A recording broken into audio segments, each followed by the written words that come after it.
Welcome in to another episode of The Pod is the Roof.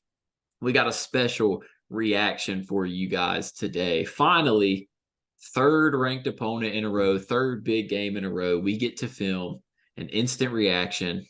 By the time you guys are hearing this, it'll be like 12 hours or so since the game concluded.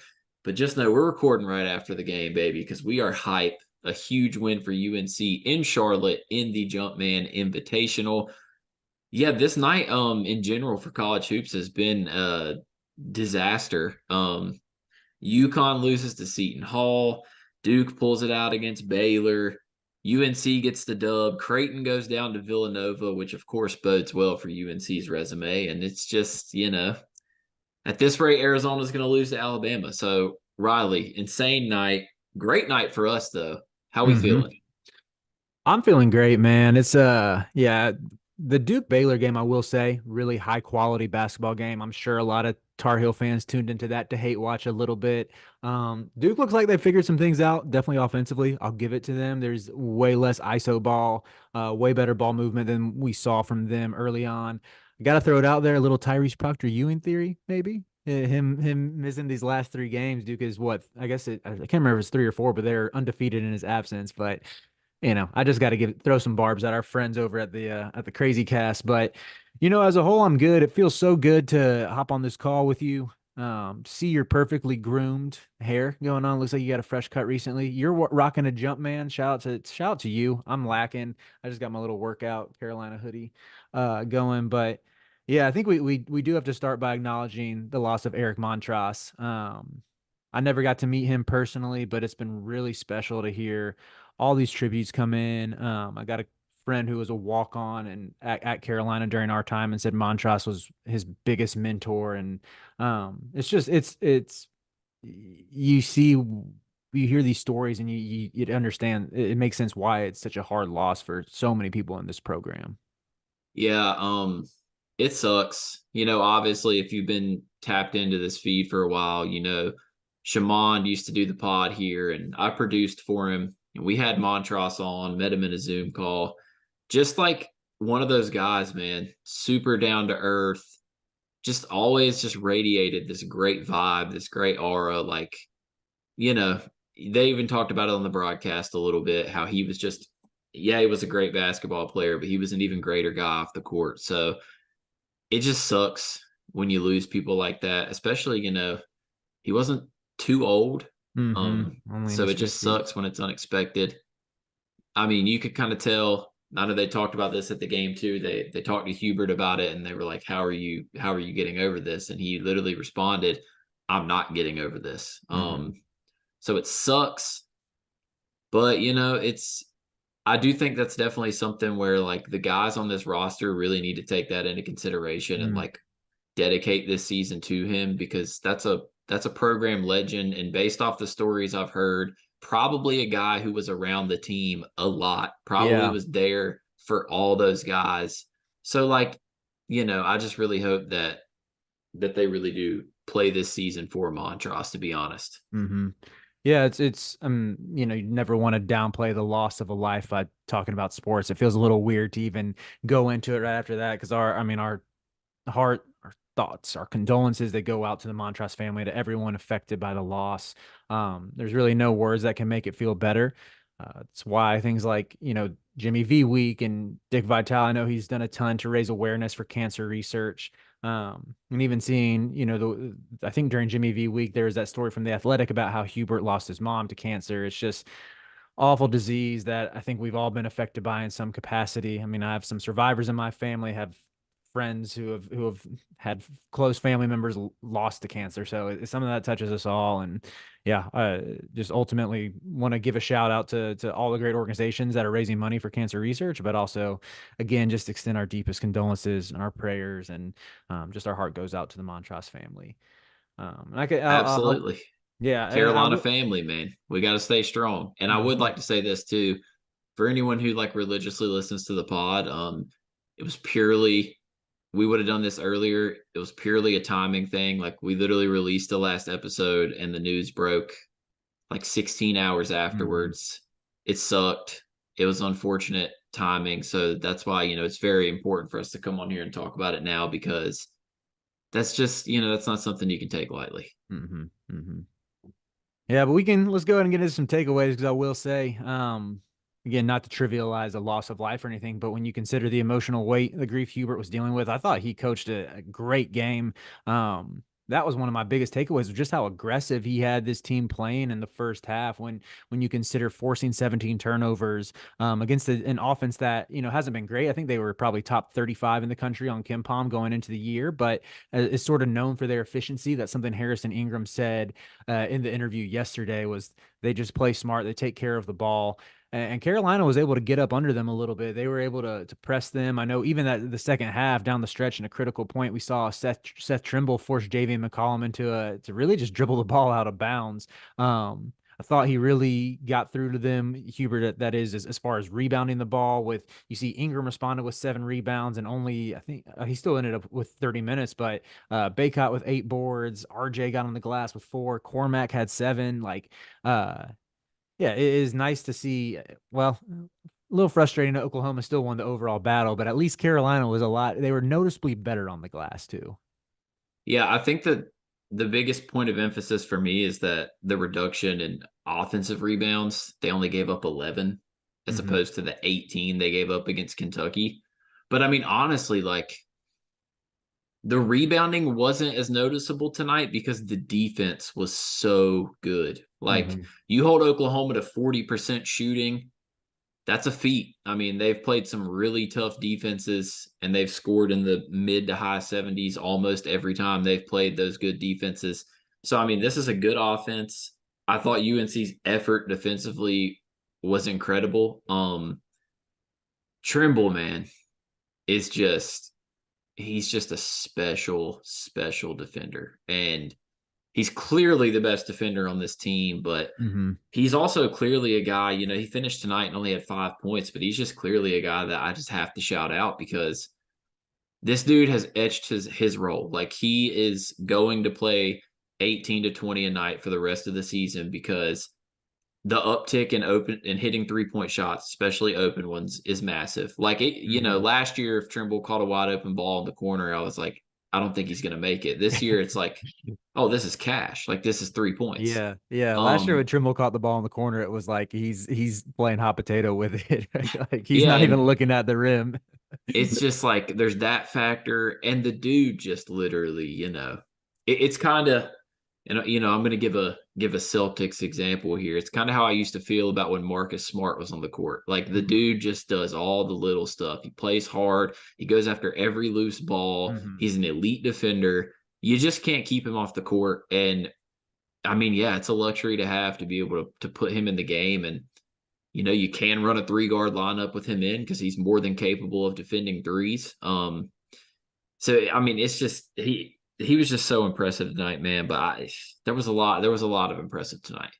Yeah, with Trimble, I just want to add, like, you can't take away what he did to transform his role this offseason. Like, he's never played off ball in his life before. He's always been maybe not a pure point guard or a true point guard by any means, but he's always been a combo guard who's had the ball in his hands a ton. And the fact that he is reliable from the corner, like, and that 3 he hit tonight was in a big moment too. Yeah, defense has only gotten better, and my lone critique is like, man, sometimes he just tries to take off he takes off for those dunks like you could probably take 1 or 2 more steps and really throw down on somebody and put someone through the hoop. But he draws contact a lot. He's been generally a good foul shooter, free throw shooter. I know he missed his 2 tonight.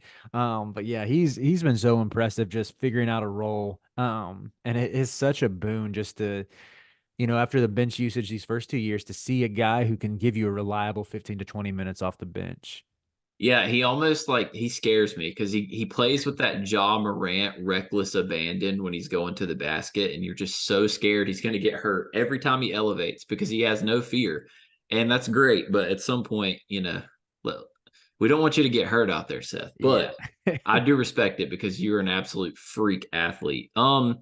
I do want to talk about this. I mean, obviously, there's nothing but positive takeaways here, and I guess this is a negative that could also be perceived as a positive is that like they did this and we're just still not really getting good Mondo games. So, I Mhm. mean, is this like do you think maybe this is just who Mondo ends up being this year? Or is it like a Mondo hasn't peaked and when he does, this team's going to be super scary? Yeah, I think like we've gone against teams with a lot of size, really, in the non-conference, and I know Jalen Moore and John Hughley and Sam Godwin. They're not like world beaters defensively. I will say, I mean, Oklahoma was a top 10 defense on Ken Palm coming into this game. Like they play really good defense, but he's just being guarded really tough. Whether he's getting a lot of doubles thrown at him in the half court, like any. And I don't know. Again, like I've never claimed to be an X's and O's guru. I know Hubert likes to run a lot of sets. I don't know if they went away from that tonight. I will say it felt like a lot of what we saw with high ball screen action work in the 2021-2022 championship run that was brought back out for RJ, which we can get to him in a second. But man, watching that dude operate out of ball screens is magical. But yeah, a lot of sets. If you get a look for Mondo, he's getting double teamed, and he had some moments passing out of it today. He had that really nice assist. He had a cross court assist to someone for three. I can't remember if it was He Cormac also or if it made was the big one where RJ. he called it. I think he caught it on the right, either the right or left block, got doubled, hit Ingram at the top of the key, wide open three. That was the one I was And thinking of. Yeah, yeah. yep, That was really good passing. And I know he had a bad turnover out of it in the first half. It's something that um I'm sure that's been a point of emphasis for him in his development and what to work on. But if he can, really cut back on those turnovers and give you one or two of those just like gorgeous passes a game, it'll really open up this offense even more. But I thought his effort on defense was great tonight. I think he had 3 or 4 blocks and was able to slide over as that secondary defender and cut off the basket. It's like he's still getting out rebounded more than you would expect, like yeah, losing some 50-50 battles, which is so weird to see. Um, I don't know. I know he mentioned the knee bothering him during the Yukon game. Maybe he's still getting back from that. But yeah, hopefully this layoff, we have 9 days until the next UNC game, can get him fully healthy. And someone tells me he'll get a double double against Charleston Southern. But yeah. hopefully he can I'd build hope. onto that, build onto that going into conference play. Hey, first off, 1 of 1 from three, so I got to give him his props Oh, from true, that. That true. That corner was three was crazy. electric. But the other thing I would say is,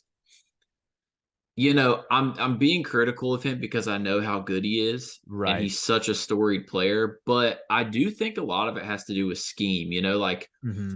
part of the reason RJ is so hard to guard in the pick and roll is because Armando, when he slips, garners so much attention and it gives RJ that little sliver of space, and that's all he needs. And he Hmm. elevates so well. And then, if he doesn't shoot it, then they didn't give enough attention to Mondo. Mondo catches it on the slip, and there's usually a shooter wide open in the corner. So that RJ and Armando pick and roll is like the bread and butter right now, and it seems damn near impossible to stop if I'm being Yeah. completely honest with you. But it's one of those things where this is where Mondo has to be big to me because guys are watching this non-con tape, and soon as we get into conference play, it's probably going to be a lot of like blitzing and getting the ball out of Hmm. RJ's hands. That's when Armando is going to get it when he slips on single coverage, and he's going to have to dominate. And I think Hmm. we just haven't got to see that yet because of the scheme a lot of these teams are playing. So I honestly think he'll be fine. I do think a lot of it has to do with how people are guarding us, but Yeah. man, let's just use that to segue into the man of the freaking year for UNC basketball. RJ Davis. I'm going to give you a little ISO here. Just go crazy. As you guys know by now, we've partnered with BetMGM Sportsbook for this college basketball season. We're going to be using BetMGM lines to make all of our picks and predictions throughout the college basketball season. And we are going to have special offers for you, the listeners, and the viewers on the Field of 68 each and every week during the season. If you haven't signed up with BetMGM yet, use the bonus code FIELD1500 and you will get up to a $1,500 first bet offer on your first wager on BetMGM Sportsbook. Here's what you got to do.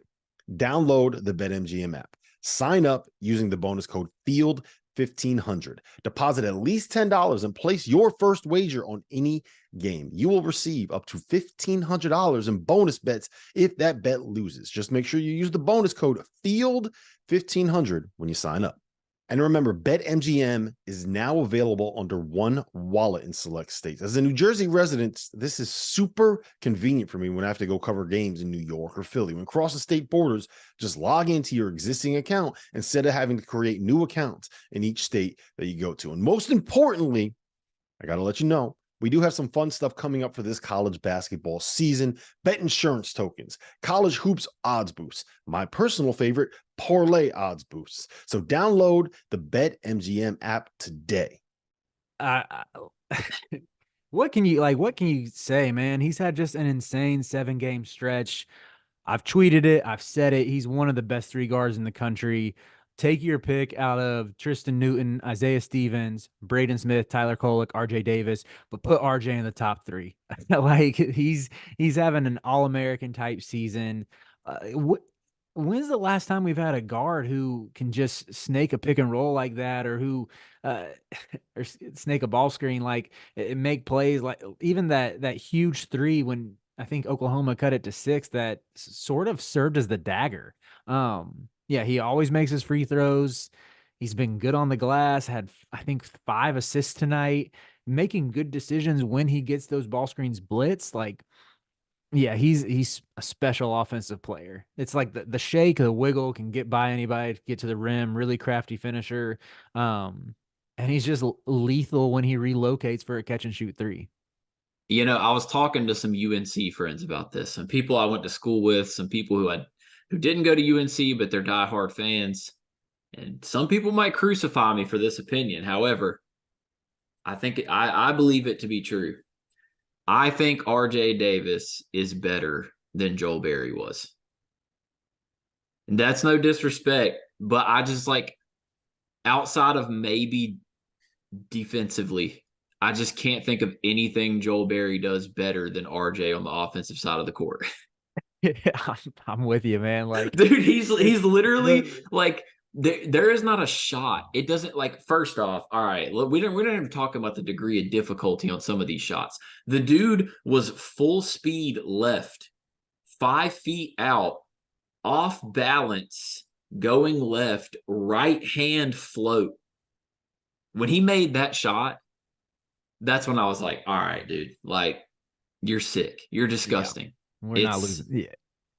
Like, I just don't know what you do with that, because he's shooting at such a high clip from 3.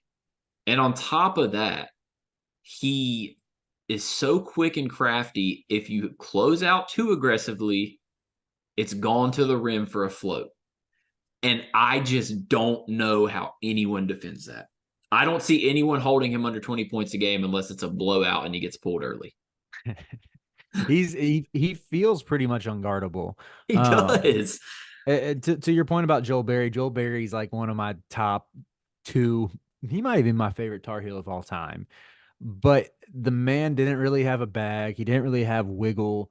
The fact that he was a Final Four MOP is a testament to his work ethic and intangibles, and to my GOAT, Roy Allen Williams, for getting the most out of him. Like, I don't think Joel ever played a second in the NBA. He had a couple G League years for the Swarm, but I'd be very surprised if RJ never logs an NBA minute. I know he's small, but there are plenty of small guards in the NBA. Ish Smith has been in the league for 15 years and like 20 different teams. But if Ish Smith can hang around for a decade plus, surely RJ can at least get a year or 2. I mean, the player comp for me right now. Now, I'm not going to say Kimba, because he's not going to be Kimba. Like, Kimba was different. I think a very fair player comp, though, is Frank Mason. Like, both small. Frank Mason did play for the Kings for like 3 years, was actually in their rotation. But his senior year, he was just unguardable. And I think that's what we're seeing out of RJ. Like, there's not if they can get, like, all right, Harrison Ingram was not like, absurd tonight, but the 11 and 7 on 4 of 6 shooting, then you get the 13 and 7 from Cormac on 4 of 10. And then you had Trimble hit his open look. Then you had Cadeau facilitating. If Mondo gets back to what we've seen in the last 2 years, I just you can't tell me this team's not at least a title contender, because the step one to winning a title is having a dude, and they have the dude. They're like, I mean, we say top 3 guard. Like, how can you dispute that he's a top 10 player in the country right now? You can't. Andy Katz, fix your list.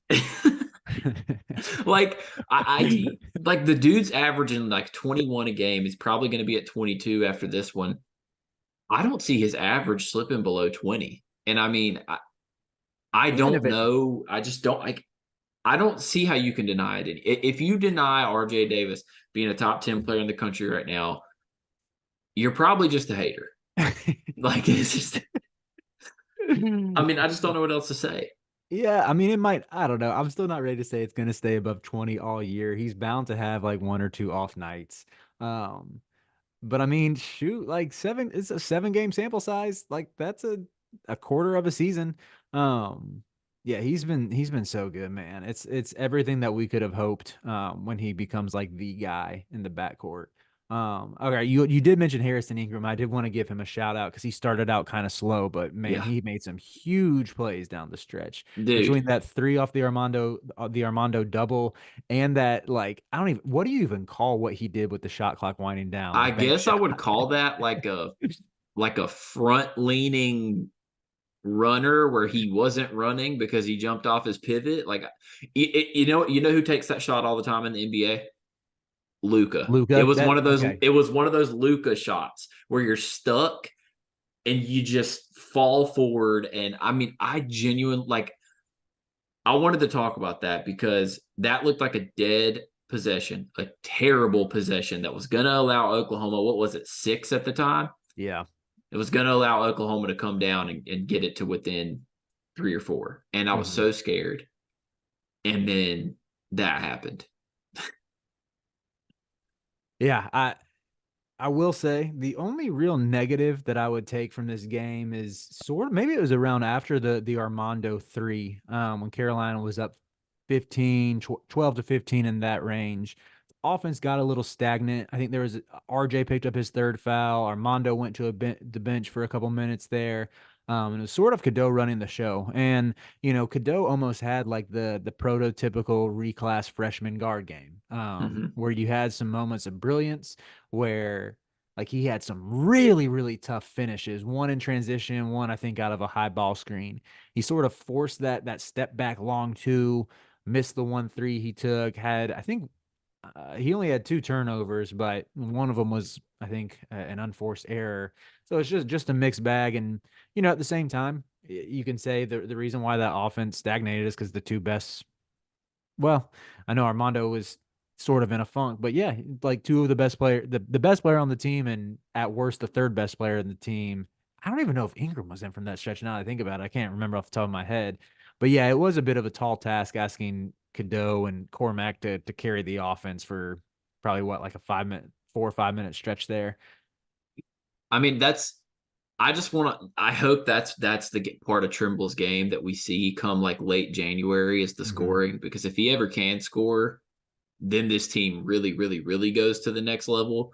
So it's just like, bro, he garners no respect. Like, they go under on screens. They know he's not going to hit. He's a 55% free throw shooter. That's the only part of his game that he needs to improve. Other than that, I really don't have anything bad to say about Cadeau. One last shout out to our guy.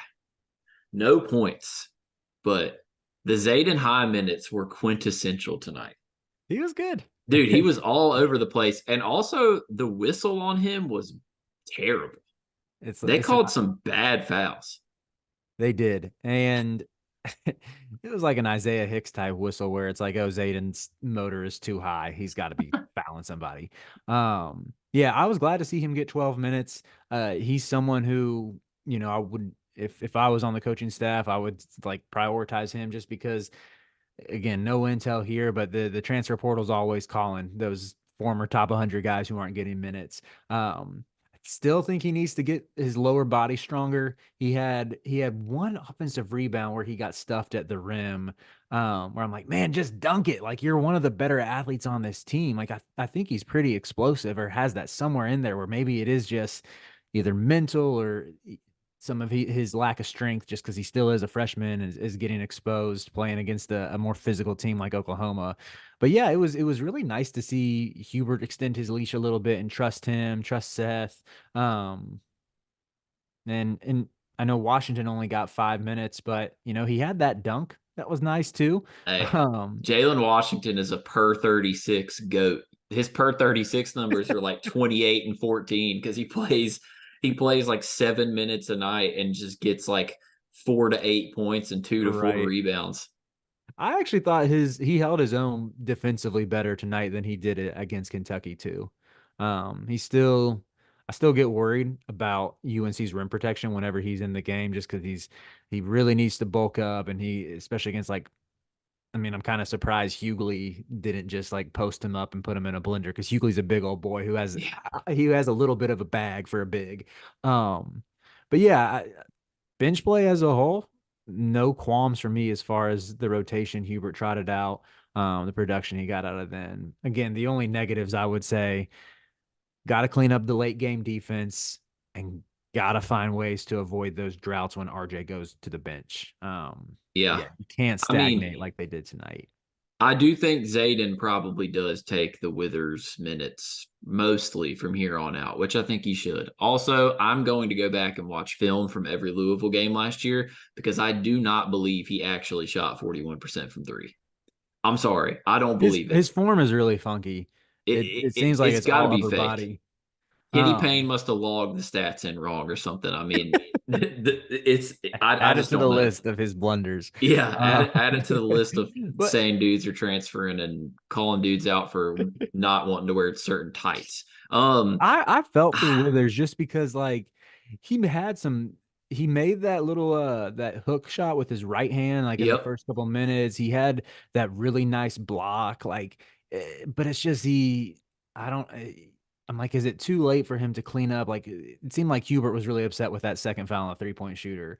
Because it's like you had those three good plays in a row, and then it's like, oh nope, foul, 3-point shooter, do it again. And he didn't get back in the game after that. Like, That seems to be the trend, though. It's like it's not that he's bad the whole time he's out there. If he plays 6 minutes, he's good for 4.5, and then it's like the last minute and a half is a complete implosion. And I mhm. hate it because I actually want to see him do well. And maybe he does figure it out at some point because he is a vet. Maybe like midway through conference play, he figures it out. But I mean, I think Zayden gets those minutes.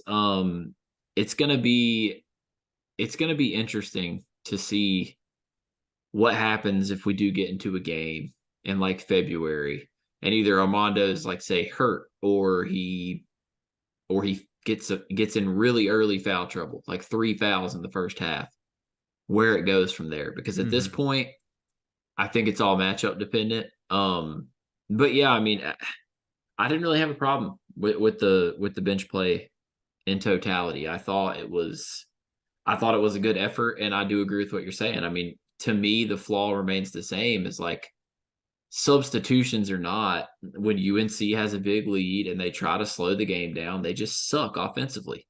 Like, I mean, I don't know. Like, I get, you gotta there comes points in time where you gotta dribble out the entire shot clock and, Mhm. and pick your spots, but I mean, maybe they just don't need to do that till like the last 2 minutes. Yeah. It, Yeah. it it's bad because you look at the rough, like the drought you're talking about.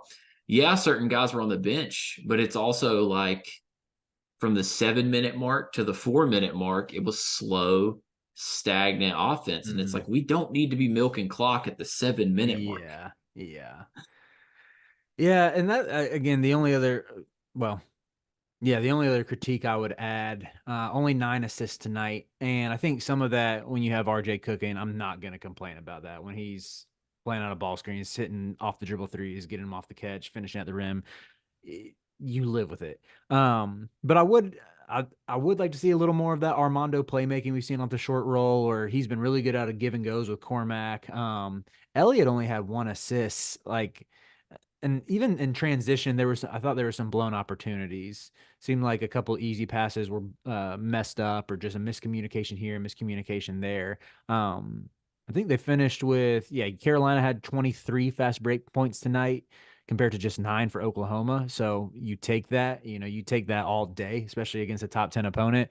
But it just feels like there's a little few extra steps, a little bit more chemistry, a little bit something to be cleaned up, and this team has a chance to be, you know, I'm hesitant to use the E word to say that Carolina can be elite.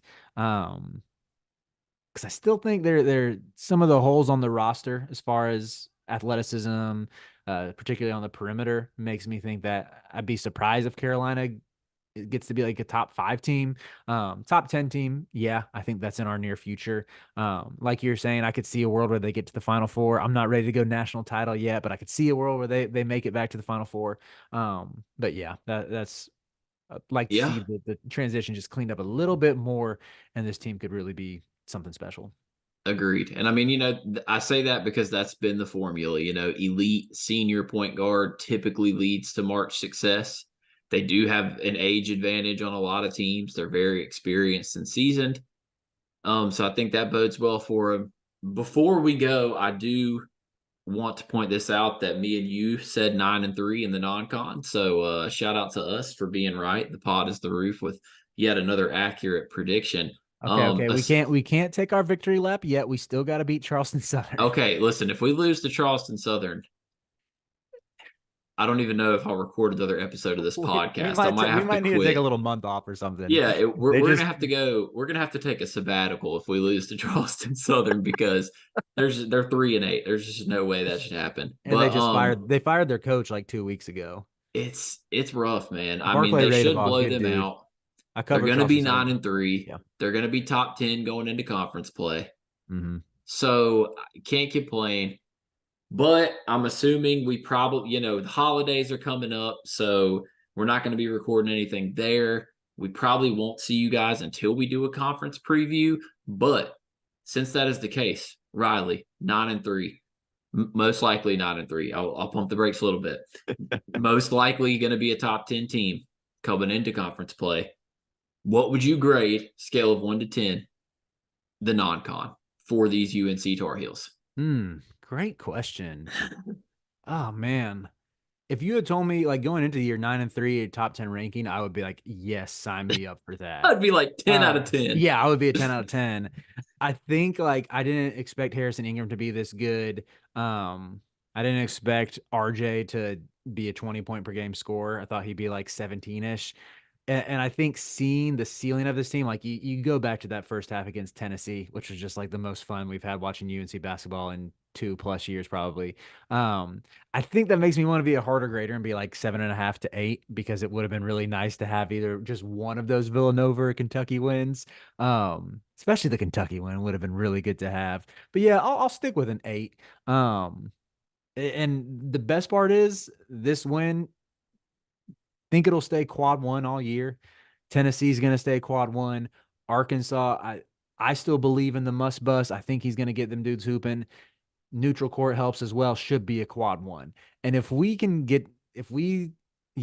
our non-con has 3 Q1 wins, that's a great place to be in going into a much maligned ACC, because all the talking heads, all the folks at the Field of 68, Jeff Goodman and Rob. I actually feel like Goodman and Doss are pretty fair to the ACC. I just wanted to call them out. Hey, my boy T.O. be holding it down for us, though. Oh, T.O. will definitely hold it down after dark. T.O. will be saying like the ACC's a 10-bid league, but yeah, going into conference play, having 3 Q1 wins is a really good place to be.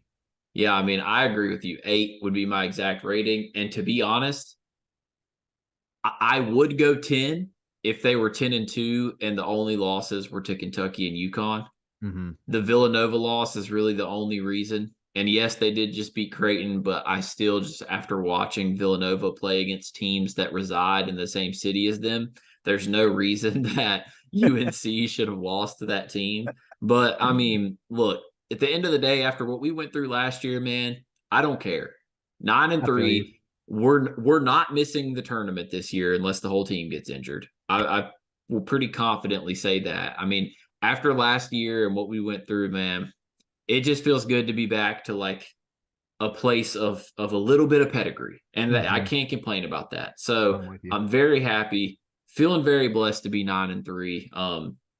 Then we go to Pitt, man. So we'll see. Pitt's been kind of a thorn in our side, so we'll see how that goes. But like I said, guys, we will not be back until after the holidays, and we will be smacking an absolute banger of a conference preview on you guys, and of course, previewing Game 1 itself. But yeah, in the meantime, man, everyone, if you're listening to this and you do celebrate Christmas, Merry Christmas. Hang out with your families. Have a good time. Just enjoy the presents, both gift wise and the presence of your family members. And yeah, just, drink some hot cocoa, drink some spiked eggnog, whatever you get into. Riley, any lasting words before we get out of here? Go back and listen to our Christmas treat draft and pick your favorite one to indulge in. That's true. Yeah, All I'm right. good to sign off, man. All right, we will see you guys. Merry Christmas to all, and to all a good night.